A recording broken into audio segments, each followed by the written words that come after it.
Panic buying એટલે કે ગભરાઈને એકાએક ખરીદી વધી જવાના કારણે રાજ્યના કેટલાક પેટ્રોલ પંપો પર પેટ્રોલ અને ડીઝલનો પુરવઠો પ્રભાવિત થયો છે। આ મુદ્દે સરકારે પણ ખુલાસો કર્યો। સરકારે જણાવ્યું કે લોકોએ ચિંતા કરવાની જરૂર નથી। રાજ્ય અને દેશમાં પેટ્રોલ અને ડીઝલ પૂરતા પ્રમાણમાં છે। જ્યાં સમસ્યા છે ત્યાં જથ્થો પહોંચાડાયો છે।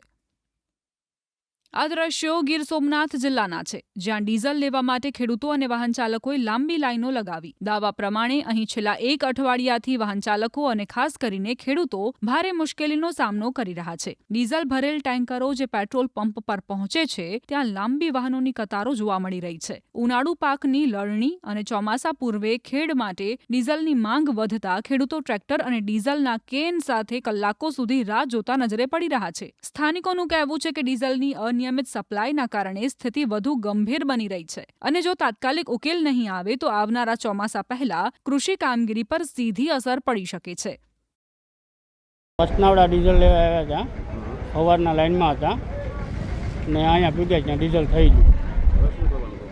હવે કંઈ નહીં, ઘરે મૂકી દેવાનું, ખેતી બંધ નહીં મળે તો હવે ખેતી કેવી રીતે કરવી?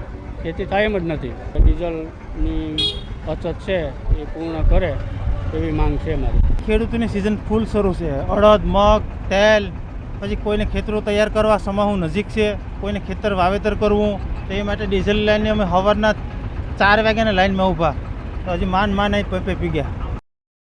આ તરફ અમરેલીના રાજુલામાં પણ હિંડોરણા ચોકી પર પેટ્રોલ પંપ પર વાહનોની લાંબી કતારના કારણે ટ્રાફિક જામની સ્થિતિ સર્જાઈ। સ્થિતિ પર નિયંત્રણ મેળવવા માટે રાજુલા પોલીસ અને ટ્રાફિક પોલીસ તરત જ દોડી આવી। રાજ્યમાં કેટલાક પેટ્રોલ પંપો પર આ પ્રકારની સ્થિતિને લઈને રાજ્ય સરકાર એક્શનમાં આવી છે। સરકારે સ્પષ્ટ કર્યું કે રાજ્યમાં જ્યાં પણ સમસ્યા થઈ છે ત્યાં જથ્થો પહોંચાડાઈ રહ્યો છે। મુખ્યમંત્રીએ પણ લોકોને કોઈ તકલીફ ન પડે એ માટે આદેશ આપ્યા છે। સરકારે જણાવ્યું કે કેટલીક ખાનગી કંપનીઓએ પેટ્રોલ ડીઝલમાં જે ભાવ વધારો કર્યો છે તેના કારણે સરકારી ઓઇલ કંપનીઓના પેટ્રોલ પંપો પર 30 થી 35% ભારણ વધ્યું છે। બધા એકાએક ખરીદી કરવા નીકળવાના કારણે માંગ વધી છે।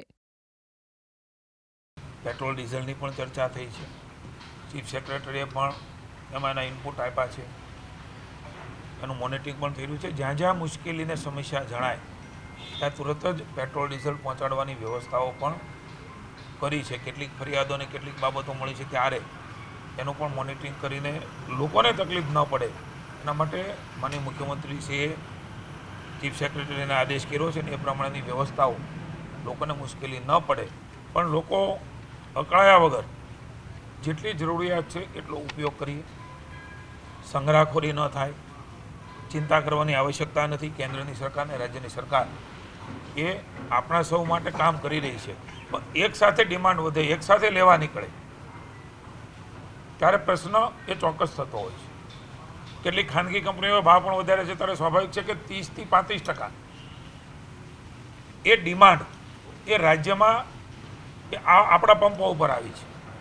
એ બધાને એકસાથે પહોંચાડવા માટે તંત્ર એ તમામ પ્રકારની વ્યવસ્થા કરી રહ્યું છે। મારી વિનંતી છે ક્યાંય પણ અફવાઓમાં આવ્યા વગર કોઈ એક જગ્યાએ મેં કીધું 35-40% ડિમાન્ડ વધી ગયું તો કોઈ એક પંપે ઓછું થયું હોય તો એણે કદાચ નાની મોટી જાળવણી માટે વ્યવસ્થા કરી। એનો અર્થ એવો નથી કે રાજ્ય આખામાં આ સ્થિતિ છે પહોંચી વળવા માટે થઈને રાજ્ય સરકાર એ પૂરા પ્રયત્ન કરી રહી છે, પણ મૂળ વાત 35 થી 40%ની ડિમાન્ડ ઓન રેકોર્ડ છે એ વધી છે। કેટલાક પેટ્રોલ પંપ ખાનગી છે, એમના ભાવ વધારાના કારણે અને જરૂરિયાત કદાચ વધારે લઈ જવાના કારણે પણ આ પ્રશ્ન ઊભા થયા છે। ક્યાંય પણ ગભરાટ વગર મારી વિનંતી છે કે આ સ્થિતિમાંથી સાથે મળીને બહાર નીકળવાનું છે, સહયોગ કરીને બહાર નીકળવાનું છે અને સૌ સાથે મળીશું તો બધી જ ચેલેન્જીસને આપણે પૂરી કરી શકીશું।